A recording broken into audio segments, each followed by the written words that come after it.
Vamos ler de novo? Glória a Deus nas maiores alturas e paz na terra entre os homens a quem ele quer bem. César Augusto foi um dos imperadores romanos e ele era um imperador que tinha ambições divinas.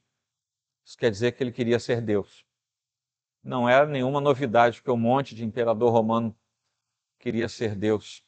Mas essa história toda começa de forma ostensiva com César Augusto.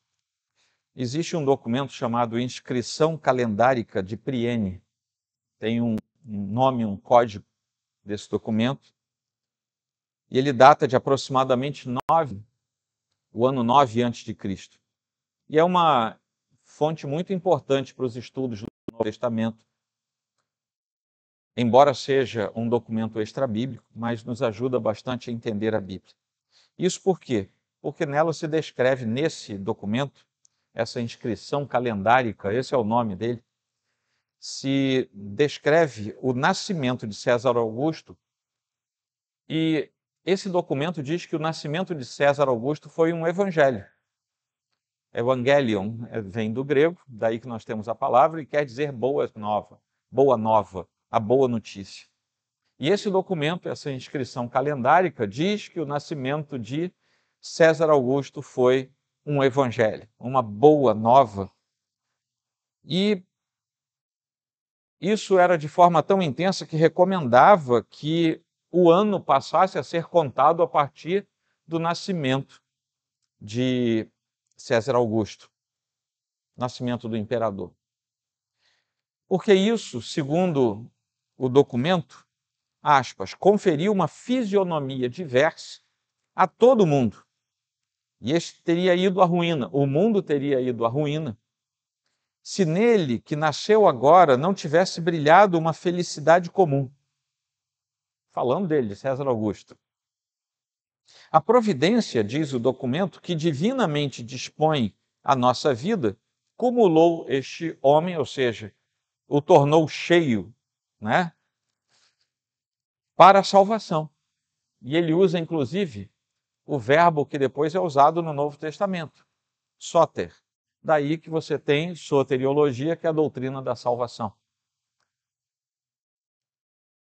A salvação dos homens. De tais dons que o mandou a nós e às gerações futuras como Salvador. Isso está escrito lá no documento sobre César Augusto. O dia do nascimento do Deus foi para o mundo o início dos evangelhos com ele relacionados. A partir do seu nascimento, deve começar uma nova contagem do tempo. Um texto dessa ordem, dessa natureza, nos afirma que Augusto não era apenas uma figura política do Império Romano, que estava no seu apogeu, mas se colocava como uma figura de ambições teológicas, para assumir um aspecto de divindade. No ano 27 a.C., 3 anos após César estar no poder, César Augusto estar no poder, o Senado romano também lhe conferiu o título de Augusto. Ele era só César, aí ele agora passa a ser chamado de César Augusto. E Augusto vem de uma palavra grega, Sebastos, daí que Sebastião é o sujeito adorável. Tem algum Tião aqui? Não, né? Sebastião é o sujeito adorável, no sentido de ser benquisto. Mas naquele tempo, o Sebastos, que era a palavra grega, era aquele que é adorado, o adorável. E daí que vem a ideia de que César Augusto, que também era o adorável, era Deus, estava em todo mundo, era o Salvador de todos. E Augusto ficou conhecido como um imperador que trouxe paz universal, com uma percepção comum no seu tempo de que ele era o imperador que trouxe paz a todo mundo. Pois bem, Jesus nasceu quando esse sujeito era o imperador. O mundo estava acostumado com um sujeito que tinha trazido paz, segundo eles achavam, um sujeito que fazia isso para todo mundo, um sujeito que era chamado de Salvador, um sujeito que era considerado Deus. Nesse ambiente, nasce Jesus. E ele nasceu exatamente quando esse imperador César Augusto, sendo no auge do seu mandato, aclamado como um benfeitor da humanidade, um salvador por excelência, enviado da providência. A palavra providência está registrada no documento que eu falei para vocês, que eu citei. Ele era o sinônimo de esperança e o sinônimo das boas novas. Ele era o Evangelho. A ele foram atribuídos, dentre tantas outras coisas, 3 predicados singulares. Prestem atenção naquilo que eram os predicados principais de César Augusto. Ele era um Deus, ele tinha caráter universal e ele era o pacificador de todos os povos. Esse era César Augusto. Mas nesse contexto, longe de todos os palácios, longe de todas as tramas palacianas tão comuns no Senado e no Império Romano, distante da rotina político-religiosa do Império, lembrando que naquele tempo, religião e política eram uma só observação pública, não havia divisão entre política e religião. Ali Jesus nasceu. No meio disso tudo, Jesus nasceu. E é nesse mesmo contexto que os escritores bíblicos nos anunciam a vinda daquele que é o verdadeiro Salvador, a verdadeira paz, aquele que verdadeiramente é Deus. Lucas, quando ele nos diz aquilo que ele vinha contar, ele sabia que estava no meio de um império que já tinha esses qualificativos colocados sobre uma outra pessoa. Mas ele vem dizer corajosamente naquele ambiente, não, agora é que nasceu o verdadeiro, isso tudo que se fala de César Augusto. O calendário não recomeçou por causa de César Augusto. O calendário tentaram, mas não recomeçou por causa de Napoleão Bonaparte. Ele tentou fazer isso. Vocês sabiam disso? Napoleão inaugurou um novo calendário. Não vingou. Os estados de exceção costumam fazer isso. Aqui pertinho, aqui no norte do Brasil, Maduro acabou de trocar a data do Natal. Botou para outubro. O Natal agora lá na Venezuela é em outubro. Esse ano tinha árvore de Natal em outubro. A Coreia do Norte tem um calendário particular, para que não seja o calendário cristão. Mas o calendário não muda. Por causa de estados totalitários, imperadores, Napoleões da vida, o calendário não mudou.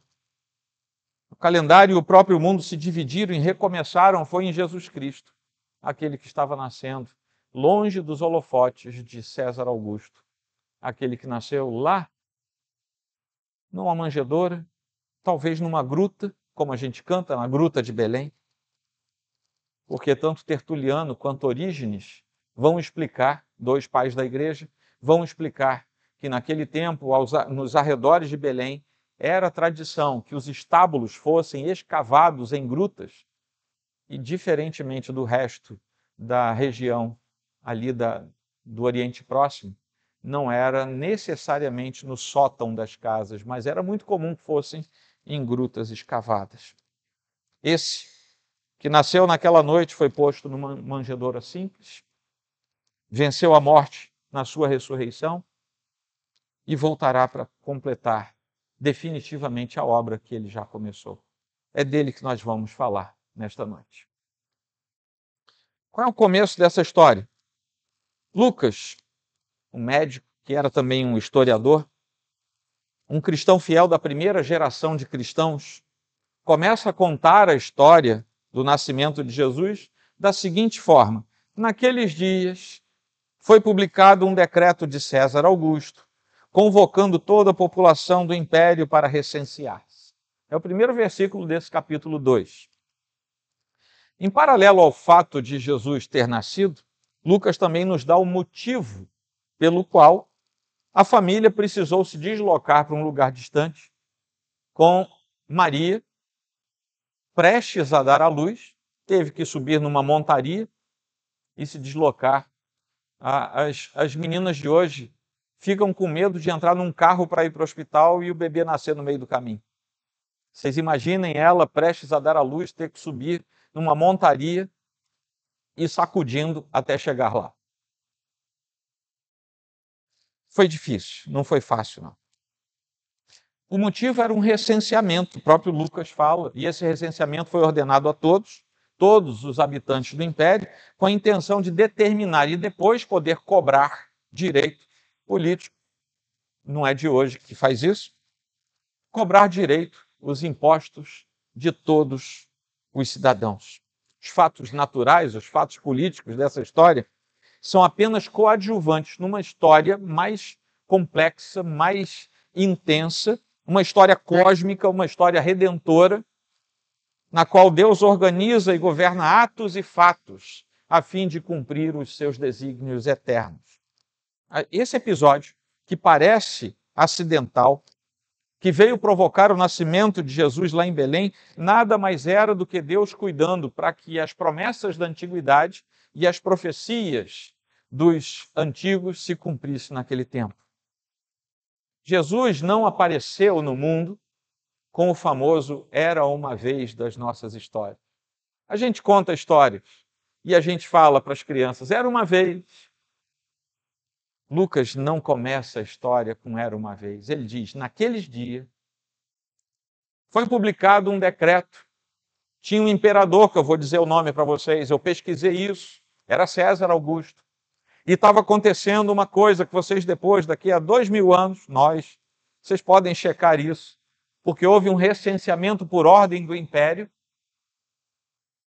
e nós temos como comprovar que tudo isso aconteceu pela estrutura extrabíblica. Lucas descreve o nascimento de Jesus no tempo e no espaço. Ele dá nome, ele dá data, ele nos coloca dentro dos fatos, porque ele fornece detalhes para isso. Ele fala de figuras públicas, ele fala de lugares, ele aponta pontos geográficos que nós conseguimos identificar. Descreve tudo com muitos detalhes, mais do que os outros evangelistas o fizeram. Jesus não precisou de um documento humano, como César Augusto tinha, para dizer que ele era Deus, que ele traria paz ao mundo, ou mesmo que ele teria quaisquer outros atributos. Foi o próprio Deus, na sua palavra, que ao longo do tempo foi se revelando e foi também nos revelando aquilo que ele faria através de Jesus Cristo. Ele não apenas traria, mas ele seria a própria paz. Ele não nos traria a revelação da bondade, ele seria a própria bondade. Ele não apontaria para o Deus Criador, ele é o Deus Criador. Ele é o Deus que sustenta todas as coisas, que no tempo e no espaço encarnou-se como nós. E o que nós celebramos hoje, no Natal cristão, é exatamente a encarnação do nosso Senhor. Ele era o Logos encarnado lá de João, no primeiro capítulo, o Deus Criador, sustentador que entrou neste mundo e entrou daquela forma, juntando em si mesmo o humano e o divino, sem abrir mão de nenhuma parcela que fosse, nem da humanidade e nem da divindade. Manifestou-se de forma que entendêssemos a sua palavra, porque veio como nós. Sendo um de nós, ele falou e nós entendemos. O nascimento em si, o que podemos dizer? Nos versículos 6 e 7 desse capítulo, nós lemos assim: "E aconteceu que, estando eles ali, chegou o tempo de ela", referindo-se a Maria, "ter a criança. Então Maria deu à luz o seu filho primogênito, enfaixou o menino e o deitou numa manjedoura, porque não havia lugar para eles na hospedaria." A hospedaria muitas vezes era a expressão da própria sala das casas naquele tempo, em que, por conta de uma cultura antiga, se recebiam aqueles que visitavam e peregrinavam. Nesse tempo aqui já se pagava por hospedagem. É só a gente lembrar daquela passagem que Jesus fala de um sujeito que precisou se hospedar porque foi assaltado. Ele não estava no Rio de Janeiro, mas estava numa estrada em que ele foi assaltado, machucaram muito ele e ele precisou ir para uma hospedaria. A hospedaria servia de abrigo também para os animais, muitas vezes. Outras tantas vezes, os animais ficavam em grutas próximas, como eu falei para vocês. Eram os animais de serventia doméstica, em que você podia obter o consumo diário do seu alimento. Leite, ovos, esse tipo de coisa. O fato é que não havia lugar para José e para aquela grávida Maria. João disse que Jesus veio para o que era seu e os seus não o receberam. Primeiro capítulo de João, versículo 11. Isso porque não havia nenhum só cantinho para aquele em que foram criadas todas as coisas nos céus e sobre a terra, as visíveis e as invisíveis, sejam tronos, sejam soberanias, quer principados, quer potestades, nas palavras de Paulo, Colossenses 1:16. Mais tarde, ele mesmo disse, o próprio Senhor disse, as raposas têm as suas tocas e as aves do céu têm os seus ninhos, mas o Filho do Homem não tem onde reclinar a cabeça. Sendo que aquele que foi crucificado fora da cidade, 33 anos depois, para santificar o seu povo, como nós lemos em Hebreus, também teve que nascer fora dos portões da cidade. O texto prossegue e nós lemos que Maria enfaixou o menino e o deitou numa manjedoura. Numa visão dos pais da igreja, e talvez aqui os pais da igreja tenham sido um pouco alegóricos, e eu peço licença para vocês entenderem que eu estou me referindo aos pais da igreja, mas é muito interessante que eles têm uma visão em que o bebezinho visto envolto em faixas se assemelha ao texto que nós lemos depois em João 19:40, tomaram, pois, o corpo de Jesus e o envolveram em lençóis com os óleos aromáticos, como é costume entre os judeus, na preparação para o sepultamento. E nessa visão, que eu chamaria de alegórica dos pais da igreja, a descrição do menino sendo envolto assim que nasceu se assemelha à descrição dele já adulto, morto, machucado, ensanguentado, também sendo posto deitado, mas não porque nasceu, e sim porque morreu. Ali ele estava sendo levado ao túmulo de José de Arimateia, que o cedeu para que o Senhor fosse sepultado. A manjedoura é o lugar de oferecer comida. Os animais vinham comer na manjedoura. E curiosamente, ele próprio se apresentou depois, enquanto ministrava, dizendo: eu sou o pão vivo que desceu do céu. E se a gente não tem a prática de se ater às alegorias, é verdade que esses símbolos são muito interessantes. E finalmente nós vemos a glória do Senhor. Aquele versículo que nós lemos, o versículo 14, ele aponta para a glória do Senhor, aquele que se manifestou entre nós, aquele que encarnado veio e se mostrou como Deus. No nascimento de Jesus, a glória do Senhor gerou grande temor nas pessoas. Mas o anjo vira para elas que estavam tomadas de grande temor e fala assim: não tenham medo. Estou aqui para lhes trazer boa nova de grande alegria. Eu estou aqui para trazer para vocês um evangelho de grande alegria. E Lucas, quando escreve dessa maneira, ele escreve intencionalmente, porque ele sabia que os primeiros leitores fariam uma referência clara com o documento, com aquilo que se falava de César Augusto, que era chamado de evangelho, de boas novas. Mas agora o anjo diz: não tenham medo, porque eu vim trazer as verdadeiras boas novas para vocês. Eu vim trazer o verdadeiro evangelho para vocês.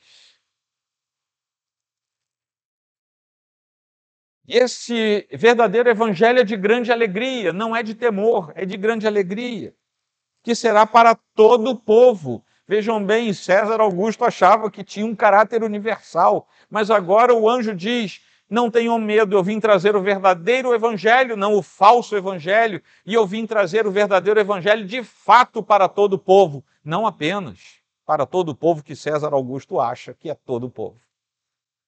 Não é apenas para o Império Romano. Os romanos achavam que o mundo era Roma. Tanto é verdade que qualquer um que não fosse romano era bárbaro. Qualquer um. Até os gregos eram bárbaros na cabeça dos romanos. Se vocês estudarem um pouquinho, essa relação, embora eles tenham herdado grande parte da filosofia, da literatura e até da mitologia e da divindade helênica, grega, mas eles entendiam que os gregos eram bárbaros. Só os romanos eram seres humanos de verdade.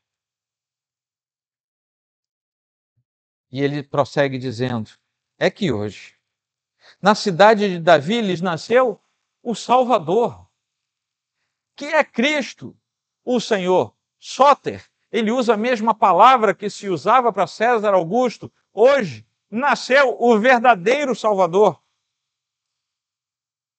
O verdadeiro evangelho, a verdadeira paz, aquele que fala verdadeiramente para todos os seres humanos, sem distinção. Ele não vai chamar ninguém de bárbaro. É por isso que lá depois Paulo vai dizer: não tem mais homem, não tem mais mulher, não tem mais grego, não tem mais, sabe, não tem mais judeu, não tem mais nada, porque Cristo é bastante suficiente para todos.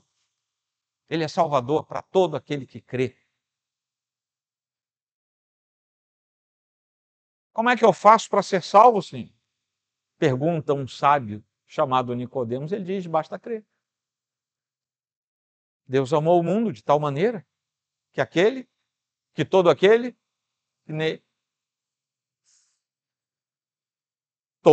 que nele crê pode ter a vida eterna, vai ter a vida eterna em Cristo Jesus.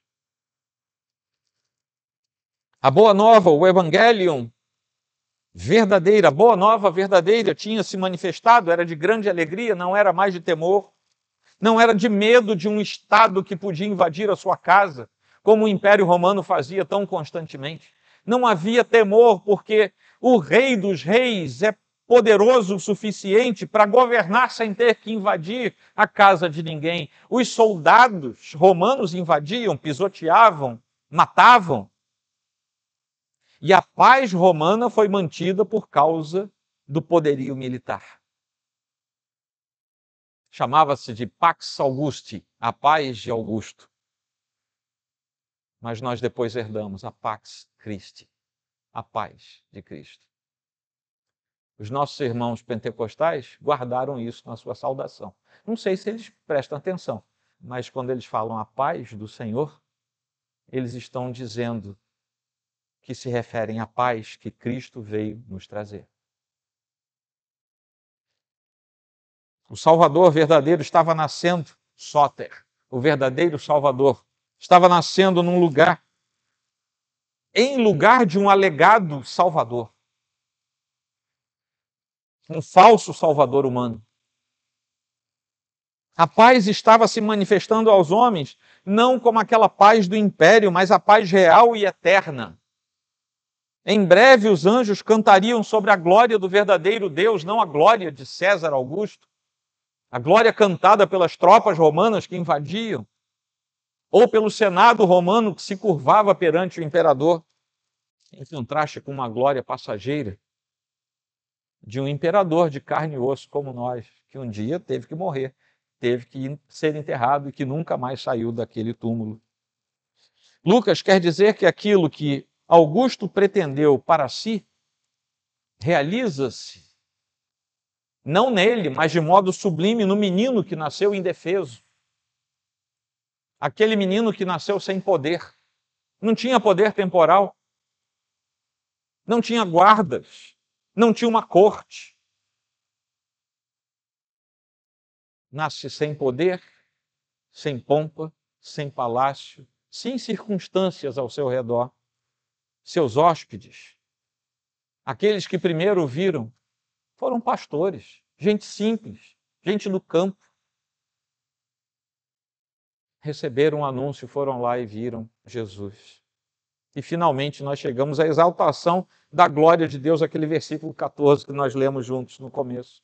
A paz de Cristo, que veio na forma da voz dos anjos. E aí nós temos uma tradução melhor para esse versículo. Ele é de tradução difícil. Mas a melhor tradução para esse versículo, nós temos ali duas sentenças. Glória a Deus nas maiores alturas e, tem um conectivo ali, paz na terra entre os homens a quem ele quer bem. A melhor tradução seria: glória existe junto de Deus em alturas celestiais. A glória já existe, nós não temos como dizer eu estou dando glória a Deus, que às vezes numa leitura incauta desse versículo parece que é a gente que está dando glória a Deus, a gente que está depositando glória no ser de Deus, mas não é isso.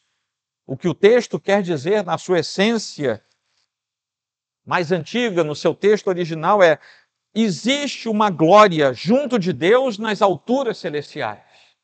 Essa glória já existe, a gente não pode fazer nada. Ela existe, vamos apenas reconhecer que ela existe. E a segunda sentença é: paz existe entre as pessoas que são divinamente aprovadas por esse Deus. Paz existe na terra entre as pessoas divinamente aprovadas.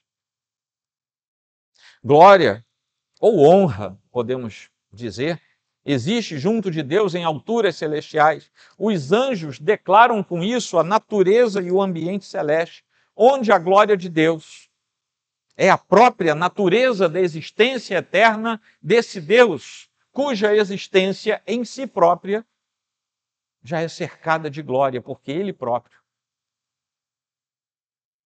transparece a glória que só pertence a Ele. A glória de Deus é desde a eternidade, jamais terá fim. E o nosso papel é reconhecermos a sua glória e nos prostrarmos diante de Deus com humildade. A glória de Deus não pertence a este mundo. E é por isso que os anjos, quando falam isso, falam a respeito das alturas. A glória de Deus não se mistura com nada deste mundo. Deus é absolutamente santo. E a sua glória pode ser reconhecida por nós, mas não pode ser tocada por nós. Paz existe na terra, vamos chegar para a terra agora, a gente estava no céu, agora vamos chegar para a terra. Entre as pessoas divinamente aprovadas. E os anjos prosseguem falando agora da apresentação da paz, que é o próprio Jesus. Afinal de contas, ele já tinha sido prometido como príncipe da paz. Aquelas pessoas que tinham sido aprovadas por Deus, ou seja, aquelas em quem Deus tem o seu prazer e declara isso. E o primeiro exemplo que ele faz isso não é em ninguém mais especial do que o seu próprio filho, quando chega às beiras do batismo que ele experimentou com João Batista. Eis aí o meu filho, em quem tenho comprazimento, em quem eu me comprazo. E ali, didaticamente, nós somos inseridos depois no Senhor. Aí Paulo vai nos explicar isso. Nós somos amalgamados com Ele e passamos a funcionar como se fôssemos pequenas expressões de Cristo diante de Deus, não por nós, mas por causa do próprio Cristo. A paz é dada aos que Deus aprova, porque ninguém consegue a verdadeira paz sem que ela seja dada por Deus. Senão a gente fica com a paz de César Augusto. Se a gente quiser a paz de Deus, é só com Deus. A paz passa a existir nessa terra por causa de Cristo, aquele que disse que nos deixa a paz dele, uma paz que não é como a paz deste mundo. Essa é a história desse momento em que Jesus nasce e desse coro que vem dos céus, na figura dos anjos louvando a Deus, e que dizem, como está traduzido, glória a Deus nas maiores alturas e paz na terra entre os homens, a quem Ele quer bem. Vamos aplicar isso para o nosso coração? Jesus não nasceu no meio do poder temporal, ele não nasceu no poder palaciano. A gente gosta muito de história de rei, de rainha, a gente gosta das tramas palacianas. Isso é muito bacana na literatura. A gente gosta de ver os filmes que tratam disso. Jesus não nasceu nisso, ele não se dobrou à corrupção do poder. As tramas palacianas são todas elas envoltas em corrupção, em tentativa de morte. Quantos fratricídios nós conhecemos no meio das tramas palacianas? Vou matar todos os meus irmãos para não ter concorrente ao trono. Quantos na história já se registraram assim? Jesus não amava as coisas deste mundo. Ele não nasce em meio ao amor das coisas deste mundo. O dono de todo ouro e prata, ele resolve não nascer cercado do ouro e da prata deste mundo. É por isso que lá na frente a Escritura, por inspiração do Senhor, vai nos dizer que o amor ao dinheiro é a raiz de todos os males. Jesus é dono de tudo, mas ele disse, eu não vou nascer envolto nas riquezas deste mundo, a minha riqueza é outra. E aquele que envereda pelo caminho do amor às riquezas deste mundo, naufraga. Eu não disse que aquele que tem riquezas neste mundo naufraga. Eu disse que aquele que passa a amar as riquezas deste mundo naufraga. Naquele tempo não havia salários, o Senhor não nasce com salário, não tinha poupança, não tinha investimentos para ele, não tinha poderes, não tinha pompas que se aplicavam a nenhum rei. E o Rei dos Reis nasceu sem nada disso. Mas é exatamente na simplicidade de uma criança e de um homem socialmente irrelevante. Jesus foi socialmente irrelevante. Até que ele passasse a ser chamado de mestre, ele foi socialmente irrelevante. Nem o nome dele, algumas pessoas sabiam. Era o filho do carpinteiro. E ali se manifesta a revelação do poder e da autoridade de Deus em Jesus Cristo. Aquele que é desprovido das coisas deste mundo é exatamente aquele que é provido pelas coisas do outro mundo. Imitar Jesus e sair do lugar comum deste mundo e da sua cosmovisão é parte integrante de tornar-se cristão. Entenderam o que eu falei? Sem abandonarmos a cosmovisão deste mundo, dificilmente viveremos como cristãos. A transformação de alguém deste mundo em alguém do mundo de Deus só é possível em Cristo. E a imitação dele é parte integrante desse processo. O Senhor abriu mão de tudo que tinha. Porque ele tinha mais do que as pessoas achavam. A pergunta para o nosso coração nesta noite é: se eu já me encontrei com o Senhor, onde é que está o meu coração? É nas coisas deste mundo? O Senhor abriu mão de tudo que tinha. Eu e você somos capazes de abrir mão do que temos? Se você honestamente responder no seu coração que não, você está com um problema. Você tem que resolver a sua vida com Deus. Se você retém aquilo que é de Deus, você está com um problema. Você tem que resolver a sua vida com Deus. Porque essa foi uma das coisas que Jesus veio nos ensinar. Deixa para trás tudo o que tem para fazer a obra de Deus, para fazer a vontade do Pai. Essa é uma lição para nós. Segundo, César Augusto imprimiu cerca de 250 anos. Claro, ele não viveu 250 anos, mas por causa do que ele fez, cerca de 250 anos da sua paz, Pax Augusti, em todo o império. Mas a paz que ele imprimiu não apareceu na China, não. Ficou só no Império Romano. A paz de Cristo vai muito além dos limites geográficos de qualquer estado, de qualquer convenção de fronteiras. Vocês vão sair de Jerusalém, vocês vão até Samaria, depois vocês vão até o confim, até os confins deste mundo. A ordem do Senhor para a sua igreja nunca foi: vão até o final do Império Romano. Não, gente, isso aí deixa para César Augusto.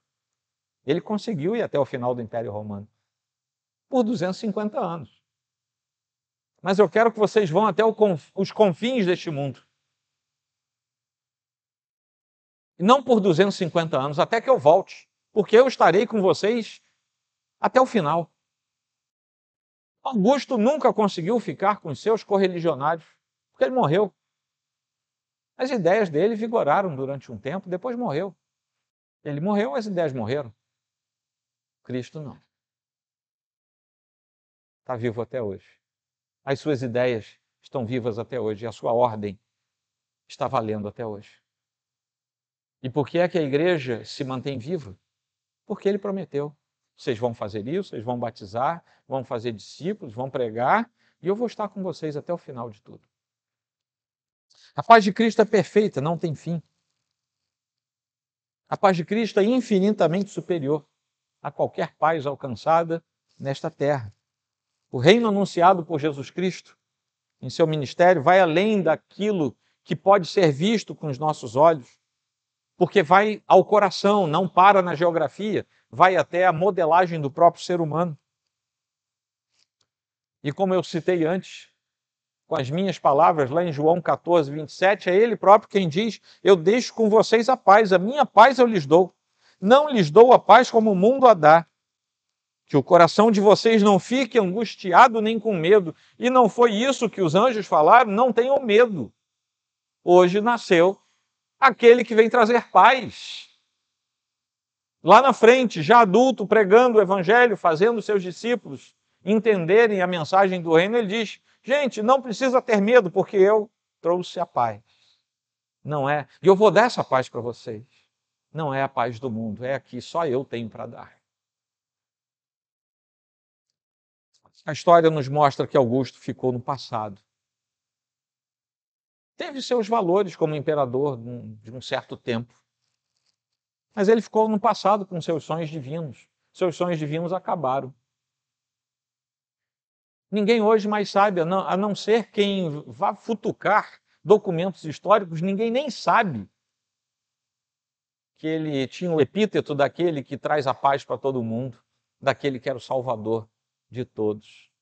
Ninguém sabe isso, se perdeu com o tempo.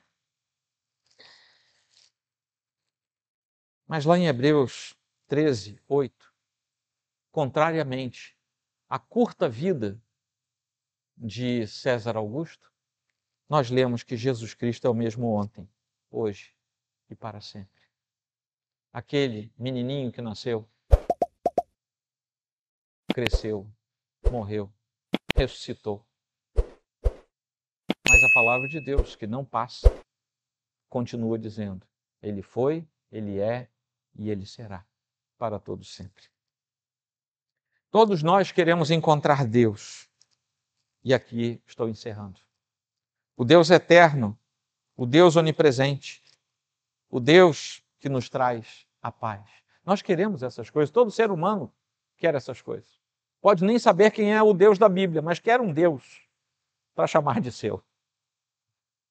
E às vezes, por não conhecer o verdadeiro Deus, cria um Deus. Essa é a história das religiões.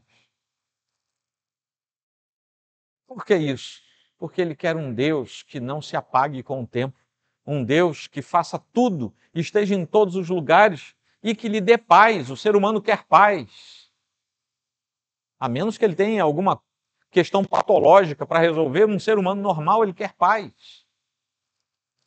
Muitos Augustos vão aparecer na nossa vida. Muitos Augustos vão aparecer dizendo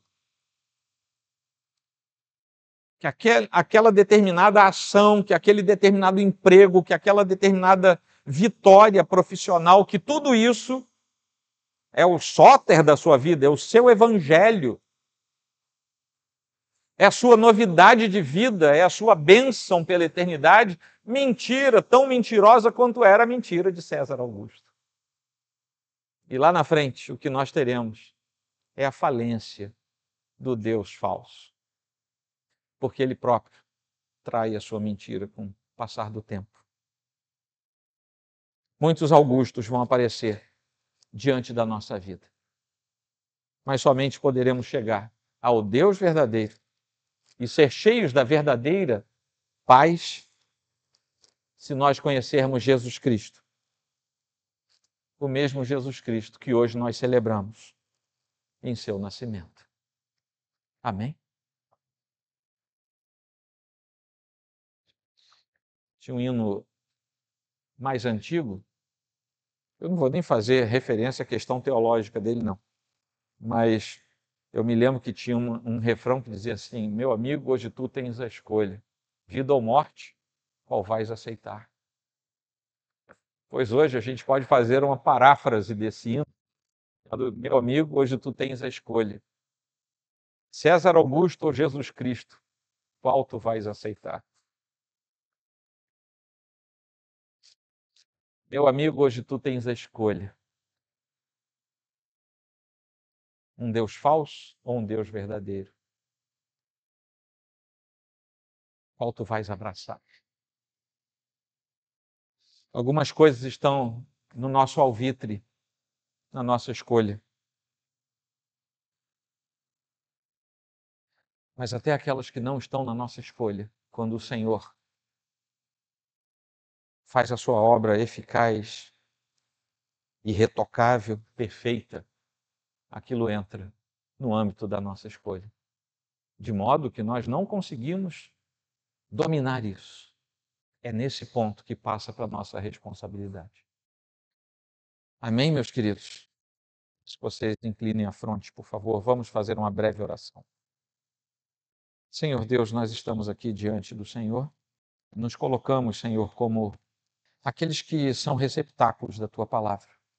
Que o nosso coração seja tornado pleno na presença desse, que não é mais um menino Jesus, não é o menino Jesus, mas que hoje é Deus exaltado, como professamos nos nossos documentos, está à direita de Deus Pai, intercedendo por nós, e um dia virá nos buscar. Que não sejamos enganados pela falsidade deste mundo, por falsos deuses, falsos evangelhos, mas que sejamos guiados pela bondade do Senhor e que nos encontremos, tivermos feito, nos encontremos com o verdadeiro Deus. A Ele seja toda a glória e todo o louvor pelos séculos dos séculos. Amém.